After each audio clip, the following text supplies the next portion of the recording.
இப்ப நம்ம என்ன ஆகும் அப்படின்னு பார்த்தீங்கன்னா, அதாவது ஆ நான் வந்து காலேஜ் முடிச்சுட்டு அதாவது வேலைக்கு போறதுக்கு முன்னால வந்து விவசாயம் பண்ணிட்டு இருந்தேன். அப்போ நான் என்ன பண்ணேன் அப்படின்னு பார்த்தீங்கன்னா, ஒரு 5 சென்ட் எடுத்தேன். ஒரு 5 சென்ட் எடுத்துட்டு, அதுல வந்து இந்த 5 சென்ட் எடுத்துட்டு, அதுல வந்து ஒரு பகுதி வந்து ஆ கரும்பு நெல், ஒரு பகுதி வந்து ஆ அதாவது தங்க சம்பா, இட்லி சம்பா, அது மாரி ஒவ்வொரு ரகங்கள வந்து நான் போட்டேன். அப்ப நம்ம போடும்போது நான் வந்து என்ன பண்ணேன், கருப்பு மணி நான் போடுறது என்ன பண்ணேன்னா, அதாவது ஒரு நாத்து தான் நட்டேன். அதாவது நான் நட்டது ஒரே நாத்து தான் நட்டேன்.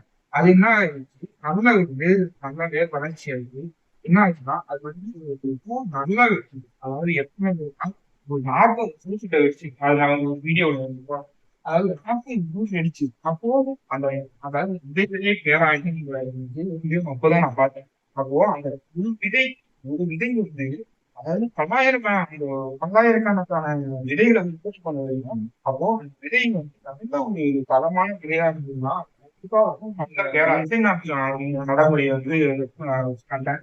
அப்போ அது ஒரு நாட்டுல நடும்போது என்ன ஆச்சுன்னா, அது வந்து இப்பல்லாம் அந்த வந்து நிறைய தூர்கள் இருக்கும். ஒரு 30 40 தூர்கள் இருக்கு. அப்போ அந்த தூரி வெடிக்கும்போது அந்த ஒவ்வொரு தூரியும் வந்து மனிதன் ஒதுக்கி நல்லாவே வந்து நாளுக்கு நாள் நம்ம வந்து அந்த இயற்கை விவசாயம் மரம் விதைகளை பயன்படுத்தி இயற்கை விவசாயம் பண்ணும்போது நமக்கு வந்து நிலையான நீடித்த வேளாண்மை ஆயிடுச்சு. எப்படின்னா நம்ம எந்த ஒரு அதாவது செயற்கை உரங்களோ எந்த ஒரு பூச்சிக்கொல்லிகளோ நம்ம வந்து இதுல பயன்படுத்த ஒவ்வொரு டைமும் நம்ம வந்து அதாவது நிலத்தை ஓடி அதை வந்து விதைக்கும் போது என்ன ஆகும்னா நம்ம அதாவது விதைக்கிறோம், களை எடுக்கிறோம், அறுவடை இப்படிதான் நம்மளுடைய செயல்முறை இருக்குது. அப்போ பூச்சியினுடைய மேலாண்மைக்காக நம்ம வந்து இந்த மீனமிலம், பஞ்சகாவியம், இந்த ஜீவாமிர்தம் இந்த மாதிரி கரிசல்கள் எல்லாம் தெளிக்கலாம். வளர்ச்சி ஊக்கிக்கு இந்த கரிசல்களை பயன்படுத்தலாம். ஐந்தலை கரிசல்கள் பயன்படுத்தலாம்.